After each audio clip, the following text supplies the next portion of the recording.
పోతున్నారు యుద్ధభూమిలోంచి. వెళ్ళిపోతుంటే దుర్యోధనుడు చూశాడు, వచ్చేస్తున్నాడు అర్జునుడు ఒక పక్క నుంచి. ఏం యుద్ధం చేస్తాడు అర్జునుడితోటి?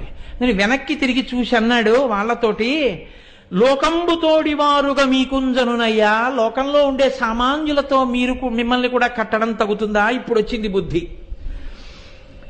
మగటిమికిన్ కూరిగాదే నాకెడరైన ఎడందగజే కొనియది మీరు చక్క చేయుట ఎరయం. నాకింత ఆపదొచ్చి ఎదురుగుండా పార్థుడు వచ్చి నన్ను నిగ్రహించడానికి ప్రయత్నిస్తుంటే మీరు అలా వెళ్ళిపోవడం తగునా? మీ అందరూ వచ్చి నాకు బాసటగా నిలబడి నన్ను రక్షించద్దా అని అరిచాడు. అర్థమైందా ఇప్పుడు కర్ణుడిని ఎంత నమ్ముకోవచ్చో? కర్ణుడి మాటలు విని ద్రోణాచార్యుల వారిని యజ్ఞం చేసుకునే చోటకి వెళ్ళి అన్నాలు తినమని వెళ్ళి నెయ్యి తినమన్నావుగా. కృపాచార్యుణ్ణి పొమ్మని కర్ణుడే అంటే మిన్నకున్నావుగా. అశ్వత్థామని నువ్వెంతటి వాడి పశువుల వెంట పొమ్మంటే ఊరుకున్నావుగా. ఇప్పుడు మేమందరం పోతుంటే పిలుస్తానే కర్ణుడి పిలిస్తే? కర్ణుడి మాట నమ్ముకొని యుద్ధానికి ఎడితే నీ